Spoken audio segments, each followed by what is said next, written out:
مسله داسې ده چې یو څوک وایي چې ما امامتي وکړه لیکن امامتي چې مې وکړه نو بیا اودسه مې وکړه او چې امامتۍ ته ودرېدم اودس مې نه و خو چې دې نیمې ته ورسېدم آخري رکعت پاتې و یا 2 رکعته پاتې و چې رایاد شو چې ستا خو اودس نشته او په خپل امام نه و بس بل ځای کې چا مخکې کړی و ما سړی امام نو بیا وینا وکړي یو بل ځای کې چا مخکې کړم چې امامتي وکړه امامتي چې مې وکړه نو بیا مې په نیمه کې سلام هم نه شو ګرځولی خلک راپسې ډېر ولاړو او بیا چې مې سلام وګرځو نو ما ته خو پته ولګي نیمه کې راته پته لګېدلی چې بیا اودس دی نو اوس زما د دې مونځ څه حکم دی چې کړی مې دی دې خلکو له خلکو ته مې هم نه دي ویلي چې ګوره زما اودس نه په نیمه کې مې هم سلام نه دی ګرځولی نو سوال داسې دی چې زما د دې مونځ څه حکم دی او د خلکو د دې مونځ څه حکم دی نو جواب داسې دی چې دا چا چې امامتي کړې د دغه هم مونځ نه دی شوی او چاله چې کړې د دوی مونځونه نه دي شوي د دې ټولو خلکو دا مونځ نه دی شوی دغه مونځ به دوباره راګرځي هغوی ته د په هره طریقه باندې چین وینا دې ورته وکړي چې ما دا مونځ تاسو له کړی دی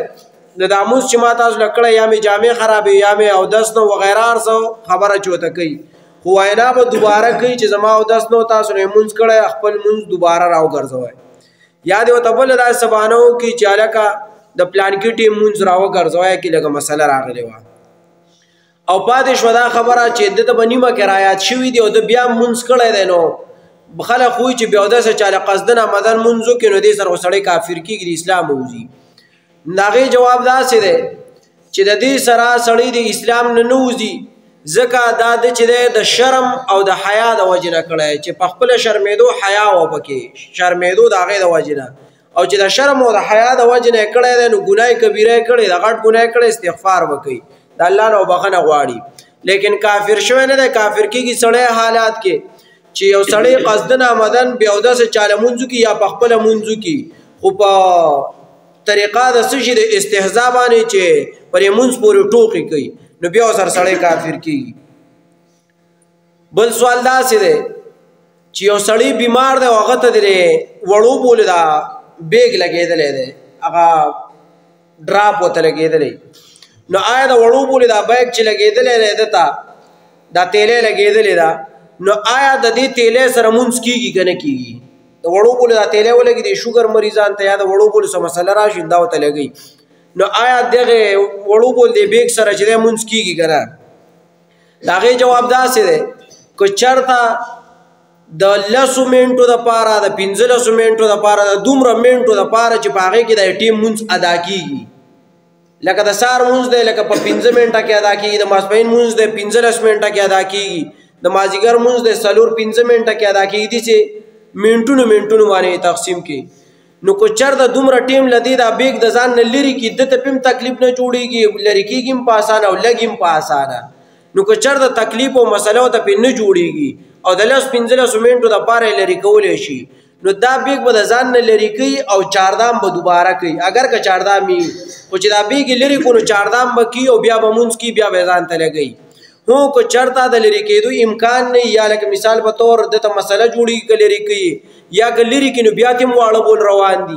نو په دغه حالات کې بیا بیګ لرې کول نه دي پکار دغه تیلی لرې کول نه دي پکار مونځ ورسره ټیک دی اودس به کوي د هغې نه مخکې به اودس وکړي او مونځ به وکړي لکه نارمل روټین کې سړی څنګه کوي یو کس بل سوال کړی دی چې زما د خپل زوی سره نه لګېده د خپل زوی سره مې نه لګېده او نورو بچو ته مې دا وصیت کړی و چې تاسو که زه مړ شوم نو دی به زما جنازې ته او زما کټ ته نه راپرېږدی دی به زما کټ ته نه راپرېږدی اوس زما د خپل زوی سره لګاو پیدا شوی دی دا سوال چې کړی رونو یې کړی دی چې زمونږ د دې رور او زمونږ د دې پلار اوس په خپل منځ کې تعلق برابر دی خو کله چې د دوی تعلق خراب و نو مونږ ته ویلي چې ګوره دا پلانکې زوی به ما ته نه راپرېږدی زما دا وصیت دی تاسو ته نو اوس د دې دواړو په منځ کې جوړښت پیدا شوی دی رشته د یو بل سره واپس برابر شوې ده نو آیا اوس مونږه که چېرته زمونږ د خدای مکه د پلار وفات شي نو آیا مونږه د خپل رور د دې جنازې ته او د کټ ته پرېښودلی شو که نه نو جواب واوره چې داسې وصیت باطل دی دا وصیت چې چا کړی دا باطل دی که چېرته داسې وصیت چا وکړو چې زما زوی یا زما وراره یا زما د تره زوی یا زما خوریی وغیره یا زما ښځه یا زما پلار مور وغیره هر شی چې دی دا به زما کټ او زما جنازې ته نه راپرېږدی نو دا وصیت به ذات هود په خپله باطل دی نو که چېرته د یو بل سره تعلق د اخره پورې ښیي او که د اخره پورې خراب پاتې شي نو جنازې ته هم پرېښودل جایز دي زامنو لا په دې باندې بیا د هغې لرې کول پکار نه دي چې زموږ پلار وصیت کړی چې کټ ته به یې نه پرېږدی نو اوس دا وصیت بیا څه دی دا وصیت باطل دی کټ ته یې پرېښودل جایز دي بل سوال داسې دی چې یو سړی وایي چې ما مونځ کو خو زما په کپړو باندې مرغه غول کړي وو دا مرغۍ نه دې را باندې غول کړي وو دا مردارې مرغۍ دا کارغان وغیره نو آیا د دې سره مونځ کېږي که نه نو که چېرته مثال به طور دا غولې د دغه مقدار کړي دا 15 روپۍ نه دا سیکه د دې مقدار ځای څخه کړی او دا غول پورې انښتي وو دا غول پورې انښتي وو نو که دومره مقدار ځای څخه کړی یا د دې ورغوي د منځ عمرې دومره ځای څخه کړی او په دی باندې مونځ کوو نو که چېرته د دې 15 روپو مقدار وو